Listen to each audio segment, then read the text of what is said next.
afternoon. Aloha. One more time. Aloha. All right, thank you. It's so wonderful to be here. You know, I'm really honored to be able to be here. 40 years ago, I was a graduate student here at University of Hawaii, Manoa. 40 years ago, I never imagined that I would become the first graduate of the University of Hawaii William S. Richardson School of Law to serve on the Hawaii Supreme Court.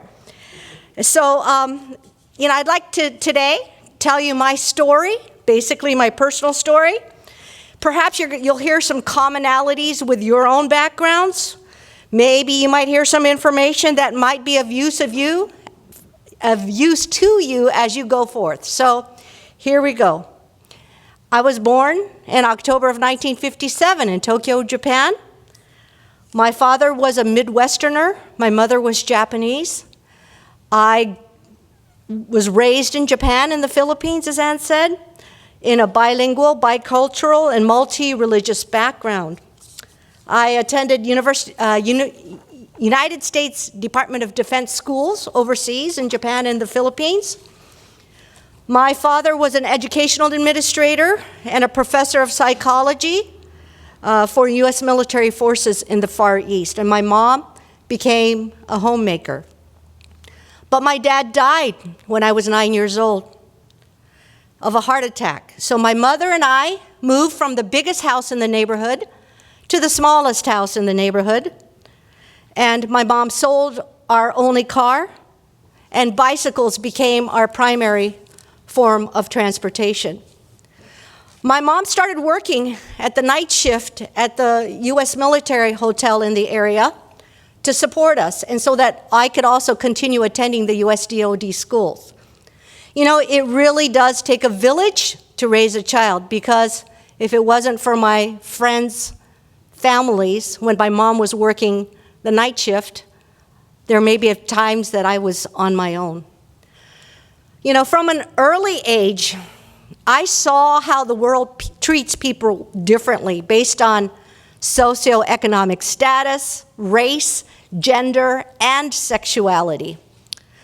When my mom started working at that U.S. military hotel, I saw somehow people that would have kissed up to my dad treated my mom really poorly. I'll never forget one time, she was working the front desk and I was in the back room, and this sergeant called and said, "My child urinated in the bed. I need someone to come up and change the sheets." And she told him, "You know, I'm so sorry, sir, but I'm the only one working. I have clean sheets here. If you can come down and grab a set, I can give it to you." He came down and he threw the dirty sheets in her face and huffed off with the clean ones. But my mom didn't complain. She didn't say anything because she really needed that job.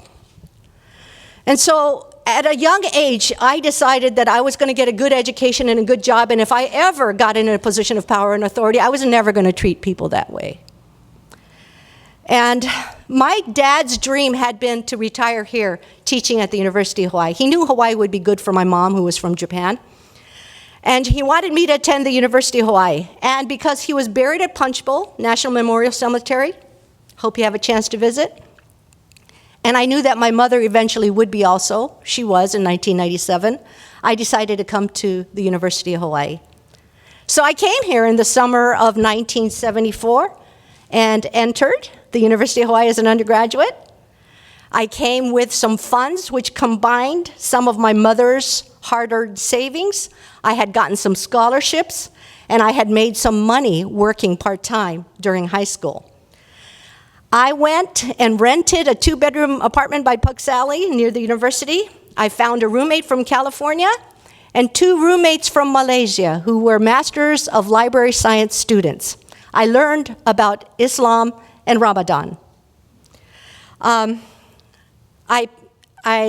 So I went to look for part-time work to help out financially, and I was immediately offered a job in Waikiki because I speak Japanese, right? But I called my mom and she said, "I don't want you to work. I want you to fully enjoy your college experience." I think she wanted me to experience life the way it would have been if my dad was still alive. But it ended up being a good thing. Life has strange twists and turns, because then I heard about tryouts for the University of Hawaii women's basketball team. And then I made the team, and then as you know, what happened was the coach then said, you're on the team, here's a scholarship. So the non-resident tuition, I even got refunded the non-resident tuition that I had paid, and they paid my way through college. And I was like, oh my God, why is this happening? And then I found out it was this law called Title IX. It had just passed in 1972, and it prohibited sex-based discrimination by any educational institution receiving U.S. federal funds. UH was one of those institutions. Now, I want to tell you about the principal author and champion of this bill. And her name is Congresswoman Patsy Takemoto Mink. She was born in Maui in 1927. She graduated as valedictorian of Maui High School, the first president of the senior class that was a girl. She attended the University of Nebraska. She was placed into the international dormitory with students from India and Hong Kong and Turkey, and all the African American students, and all the Latino students, and all the Asian American students. This was a dorm for non-Caucasians. She was shocked. She was shocked. So she fought against that, and she started a movement, and she actually got the University of Nebraska to integrate their dorms. Upon graduation from college, she applied. She decided she wanted to be a doctor. She applied to many, many medical schools. Despite her great credentials and grades, none would accept her, not just based on racial discrimination, but also because she was a woman. At that time, only 2 to 3% of U.S. medical students were women.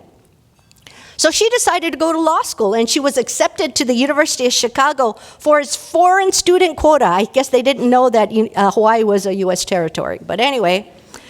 So she married a fellow graduate student at the University of Chicago, John Mink, a geologist, and they had a baby. And after she graduated from law school, they moved to Hawaii. But Hawaii law at that time required a 1-year residency to take the bar exam. That's gone. But at that time, you had to have lived here for a year, and your residency was through your husband. And even though she may have qualified as a Hawaii resident on her own because her family was here, they wouldn't recognize it. So she challenged that sexist law. She won. She passed the bar. And in 1953, she became the first Japanese-American woman to enter the Hawaii bar. But she was a lawyer, but no law firm would hire her, because who's going to hire this woman with a child? So she opened her law office on her own, and she actually even taught some courses here, business courses here at the University of Hawaii. And then in 1956, she was elected to the State House, Hawaii State House of Representatives, and became the first Japanese-American woman elected to the Hawaii legislature. And in 1964, she was elected the United States representative, and she became the first non-Caucasian woman to serve in Congress. And then in 1972, she co-authored and championed Title IX, this law that I just told you about, so that other women wouldn't have to endure the discrimination that she had endured. You know, the impact of Title IX has been immense. In 1972, when Title IX passed, the University of Hawaii had no women's athletics programs, none whatsoever. So they started with a volleyball team, and then they started a basketball team that I got to join in 1974, and I was given a scholarship, thanks to Title IX. And that paid my way through college, but the impact of Title IX, I want you to understand, the impact of this law is much broader than athletics, because Americans often associate Title IX with athletics, but it affects all academic programs. You know, access to education is a critical component of access to resources. Title IX prohibits academic discrimination based on gender. When Title IX passed in 1972, only 7% of United States law school graduates were women. Only 9% of United States medical school graduates were women. When I entered the University of Hawaii Law School in 1979, more than 1/3 of my class were women, and now more than 50% of all United States law students and medical students are women.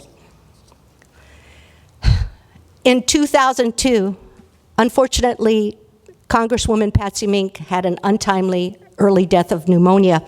United States Congress renamed the law Patsy T. Mink Equal Opportunity and Education Act for her contributions. Can you imagine this important law is named after a Japanese American woman from Hawaii? This law opened the door to education, not just for me and people that followed me and Americans, but also internationally. President Tsai Ing-wen of Taiwan received a master's degree in law from Cornell University. 2011 Nobel Peace Prize laureate Lema Gbowee of Liberia received a Master of Arts degree in conflict transformation from the Eastern Mennonite University in Harrisonburg, Virginia.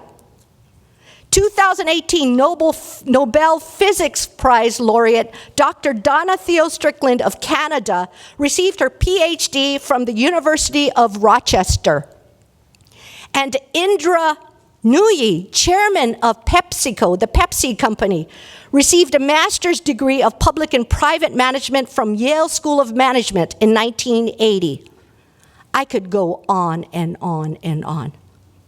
But you know, I'm going to digress here, and I would be remiss at this time if I didn't at least mention that when I attended UH Law in 1979 to 1982, tuition for residents like me was only $650 a year. Now, a Hawaii resident at the Richardson School of Law has to pay over $22,000 a year, and let me tell you, that well beats the rate of inflation.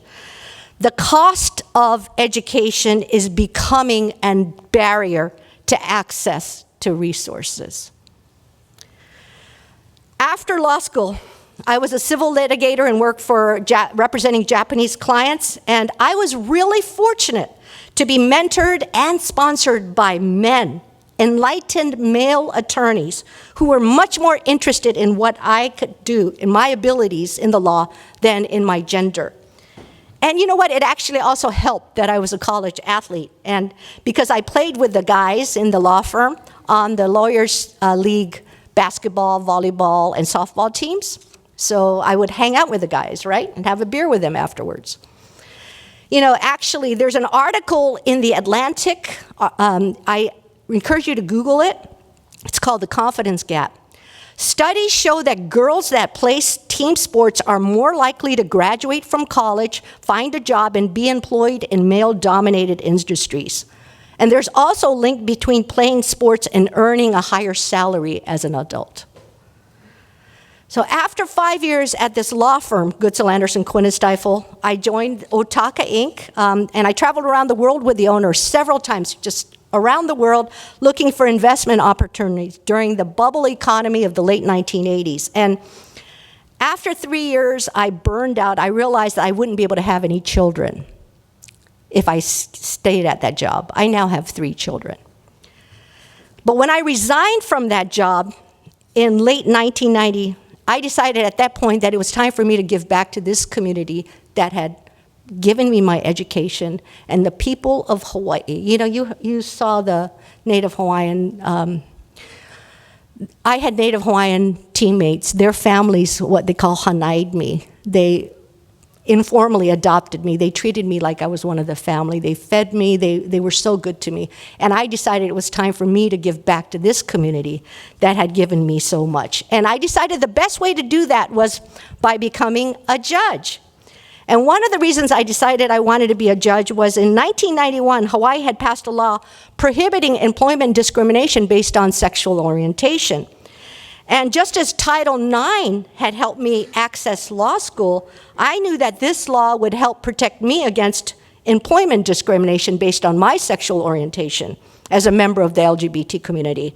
And I thought that of all the employers, the judiciary would be the one most likely to make sure that the law was followed. But when I applied in 1991, unfortunately, I didn't make the list of finalists, but I was fortunate to be selected to become an assistant professor at the law school, which was great. Then in 1993, the Hawaii Supreme Court issued a decision in a case called Bayer versus Lewin, which became the first court in the world to say that denial of same-sex marriage was unconstitutional. That was based on the Hawaii Constitution. And that ruling strengthened my resolve to become a member of this judiciary. When I applied again in 1993, this time I did make the list of finalists, and I was then selected by Chief Justice Ronald Moon to become a district court judge. And in 95, I was selected for a circuit court, and Ann has told you I did all kinds of cases. And then from 2000 to 2010, I applied more than 10 times to our appellate courts, our intermediate court, to our Supreme Court, to the federal courts. I made a bunch of lists, but I was never selected. So, by the way, that article in The Atlantic also says that playing team sports helps women to learn to own victory and survive defeat, which is good training for owning triumphs and dealing with setbacks at work. You know, considering all the times that I applied and wasn't selected, I think that was definitely true for me. So, but when I applied again at the end of 2010 for an opening in the Hawaii Supreme Court, this time Governor Neil Abercrombie did select me, so I was sworn in after Senate confirmation on, I chose the date, March 3rd, 2011. That's Girls' Day in Japan. I thought that was really, really appropriate because I was a woman, and I also happened to be the third woman to serve on the Hawaii Supreme Court. Now, you remember me telling you that in 1972, only 7% of US law graduates were women, right? In 1972, there was only one woman judge in the entire state of Hawaii out of about 90-something judges. Now, 41% of all Hawaii state court judges are women. In the lower courts, 50% of our judges are women. Ladies and gentlemen, this is the power of the law. I'm sorry, I didn't mean to say ladies and gentlemen. That was inappropriate. Everyone, this is the power of the law. Turning to another issue that's near and dear to my heart. You know, as I mentioned earlier, when I was nominated to the Supreme Court, I was the lead judge of family court, and there I learned some really sobering statistics. I learned that lesbian, gay, bisexual, and transgendered youth are 4 times more likely to attempt suicide. But that LGBT youth that come from families that reject them are 8 times as likely to attempt suicide as LGBT youth that come from families that accept them. I also learned that while 80% of Caucasian LGBT youth come out to their parents in the United States, only 71% of Latinos, 61% of African Americans, and only 51% of Asians and Pacific Islander Americans had come out to their parents. And I knew why. Children know whether their parents are going to accept or reject them. I therefore thought it was very important for me to be open about my sexuality and to be open about how much I struggled with my identity and self-worth while I was growing up. And therefore, when I was open in 2011, I happened to become the first Asian American who is an open member of the LGBT community to serve as a justice of a court of last resort in the United States.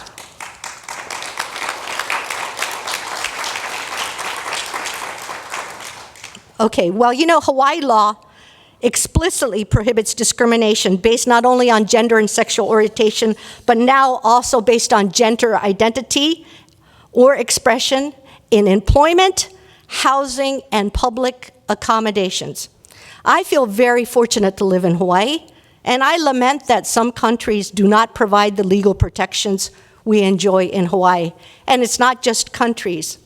Although we have come a long way, even in Hawaii, we still have a Long way to go when it comes to gender, sexuality, and access to resources.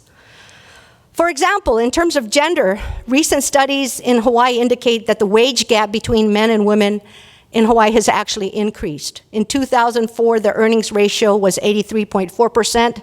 In 2017, it went down to 81%. Women only make 81 cents compared to a man's dollar.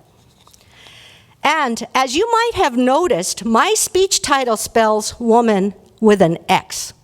This is my way of expressing support for the transgendered and gender fluid communities in Hawaii and all over the world.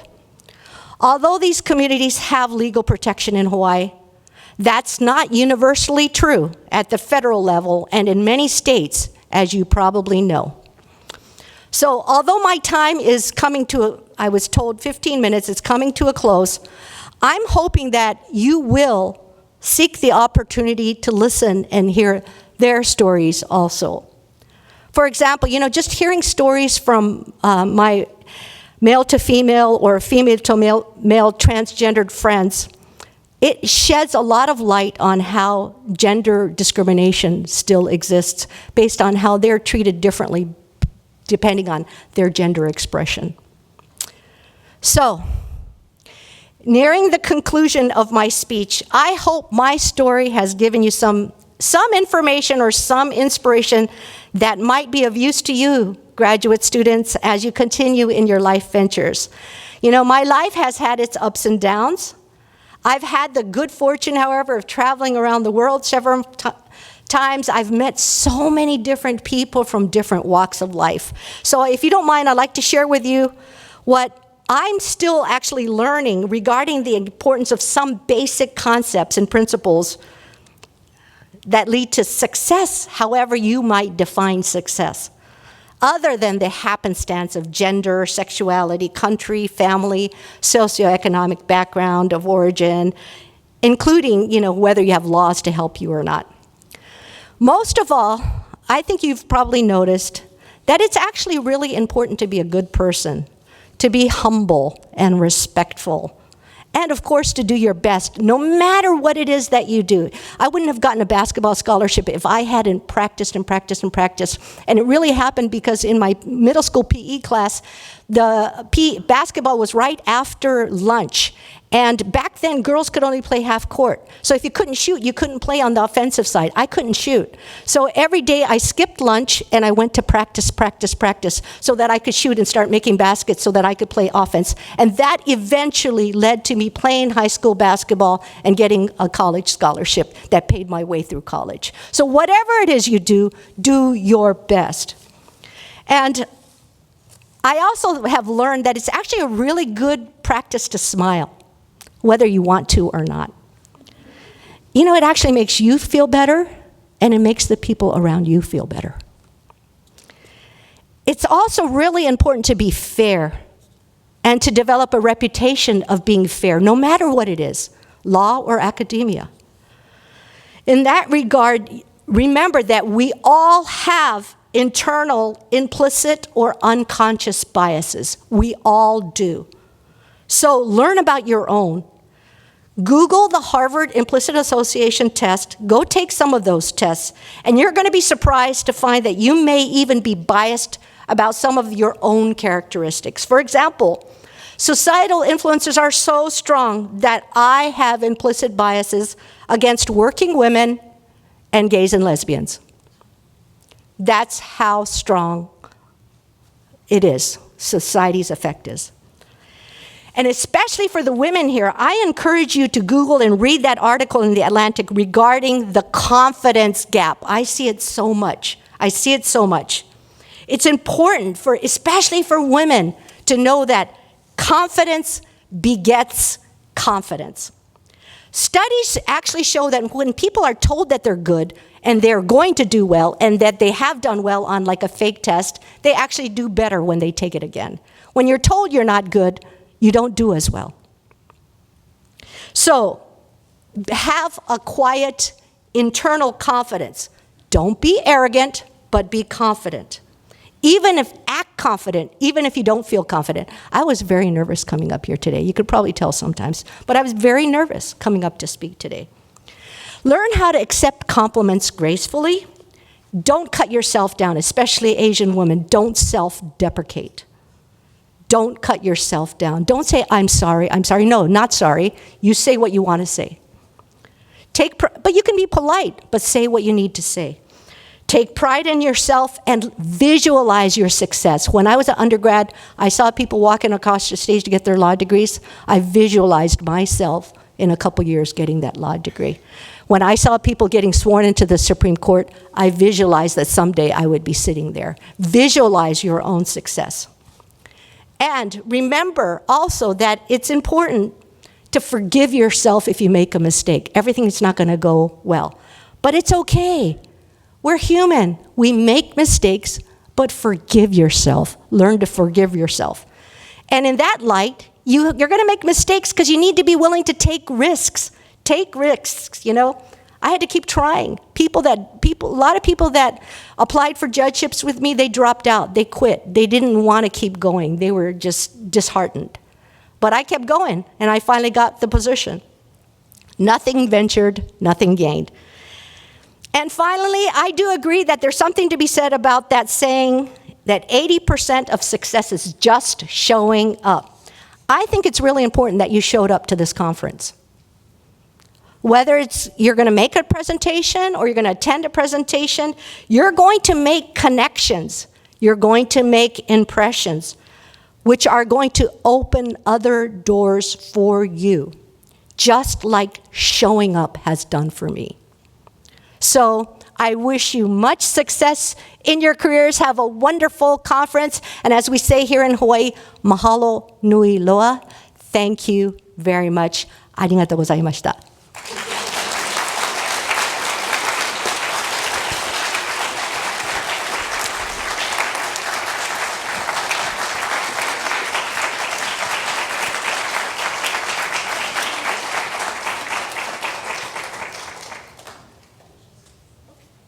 Okay.